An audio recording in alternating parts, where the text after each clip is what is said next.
So 3 coaches were fined for not wearing masks. Denver's coach, San Francisco's Kyle Shanahan, and Pete Carroll were each fined $100,000. That is a steep fine. Their teams were fined $250,000. That's $350,000. Where's this money going to? Roger Goodell's pocket. $350,000 per organization, $100,000 per coach, $250,000. That is a huge fine. That's enormous, by the way.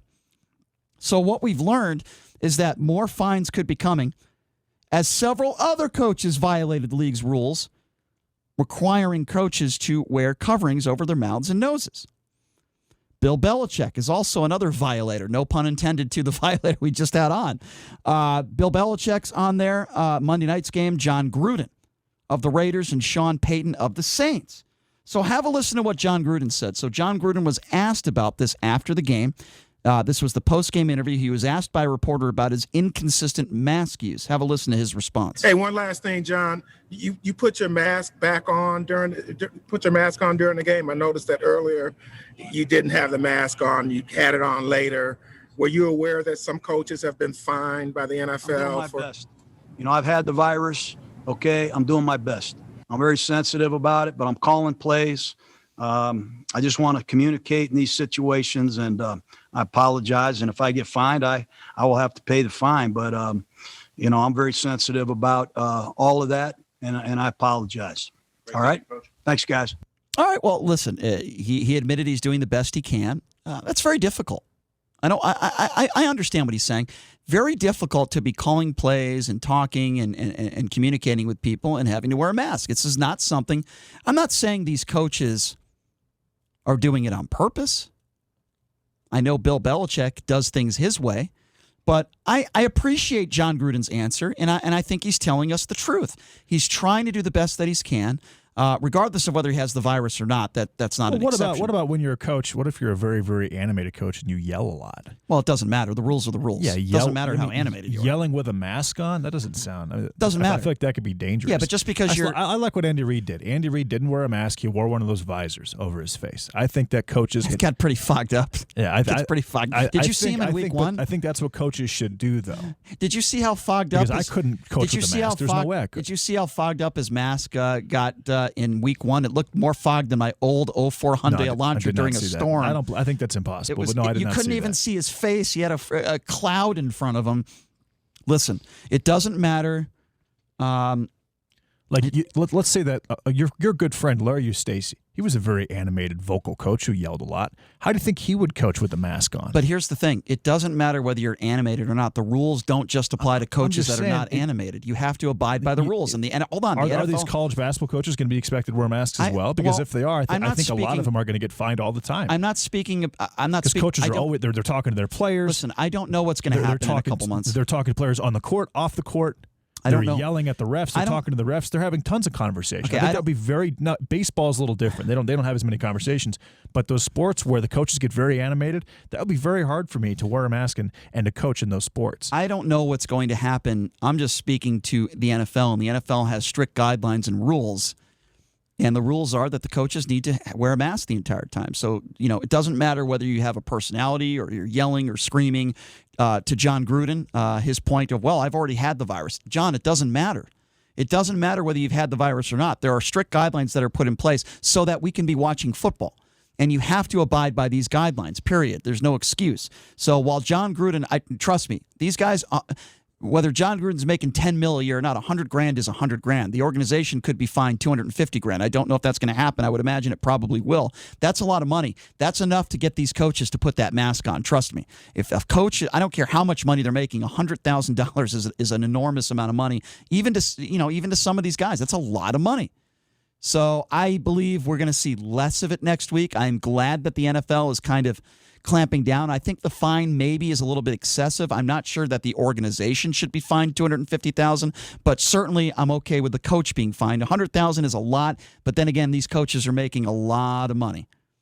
You have to abide by the rules. It doesn't matter what place of work you're in, right? We abide by the rules in this studio. We're told that we have to walk into this building. We have to walk into the building and wear a mask. We're told that if we leave the studio and we go to the restroom, doesn't matter where we are. If we're walking in the hallways, we have to wear a mask. Why? Because Beasley Broadcasting says we have to do it, and they run the show. And these are their rules. So we abide by their rules and regulations because we appreciate the fact that we're allowed to be in studio. You know, we're allowed to be here, so we're going to listen to them. We're going to listen to them, and we're going to abide. And you know what? It's probably a good idea. We don't want the virus to spread. We want people to be working in a safe environment. And while it is uncomfortable, I would certainly rather wear a mask and have others be a little uncomfortable than contract the virus because it ain't fun. And I just found out a personal friend of mine last night who I haven't seen in a few months, but he just contracted the virus. So, you know, this is not fun for anybody. It's uncomfortable. In Vegas? Friend in Vegas? No. Oh, okay. It's not fun for anybody. This is uncomfortable. And I believe John Gruden was being honest with the media. I'm trying to do the best job I can. I'm trying to call plays. But somebody needs to tell John Gruden whether he had the virus or not is completely academic. That does not excuse you from not wearing a mask. But I'm glad that the NFL is... Listen, if you're going to have guidelines, then make sure people abide by the guidelines. Otherwise, there's no reason to even have the rules put in place. There's just no reason. We want NFL football. I'll tell you, it was fun watching that game last night. It would have been a lot more fun in person, but it was fun watching that game. It's fun watching NFL games on Sunday. To me, to the fan that's just watching a game on television on Sunday, I don't care whether fans are there or not. Obviously, you want to go to the games in person as far as Las Vegas and the Raiders, but it's a lot of fun to watch NBA basketball, even though it's not the same, or to watch the NFL or the NHL Stanley Cup Finals, which is going on. And last night, Tampa Bay shellacking to the Dallas Stars. It's fun. By the way, the Vegas Golden Knights should have been there. It's absurd. But this has been a lot of fun. Isn't it so weird, though, that you got the Stanley Cup Finals going on now? And then, you know, NHL preseason. Shouldn't NHL preseason games should have been going on right now? We got the NHL Stanley Cup Finals, and this is about the time where you had NHL preseason should have been going on at T-Mobile. It's so bizarre. We're in bizarro world right now. It's so strange. You've got the NBA Finals going on right now. The NBA Western Conference and Eastern Conference Final. We don't even have the NBA Finals going on yet. The NBA season would have been over a long time ago. It's just so strange. It's really, really weird. We're living in bizarre times right now, but hey, I'm glad that there's NFL football. I'm glad that we got games that we're able to cover and we're able to watch. It's a lot of fun. It's a lot better than no games. I'll tell you that. We all went to a bar last night to watch the game, and it was a lot of fun. It was great to watch NFL football again, and it was also weird. It was weird to watch a game with no fans, but it was even more weird to say, oh, my God, I'm rooting for my home team. I've never had that before. I mean, I grew up watching the New England Patriots, right? I grew up in Connecticut, a couple hours away. I've watched some Patriot games. I watched Tom Brady very early in his career. I even watched Drew Bledsoe. Boy, that was going way back there. Thanks to Drew Bledsoe getting injured, Tom Brady's had the career he's had. But, I remember going out there to Foxborough and watching those NFL games, and those games were so much fun to watch. Those fans were nuts. But it was freezing cold watching some of those games. We're not going to have that problem here in Las Vegas, not with this state-of-the-art stadium. This is going to be beautiful, man. It's going to be a lot of fun. I cannot wait until fans are allowed in there. I cannot wait.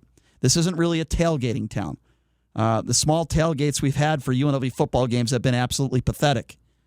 And then we've had some bowl games here, and those tailgates have been okay. But we've never really experienced in Las Vegas what a real tailgate is. And I'm hoping that we'll be able to have that for these games when fans are allowed to be here. But it was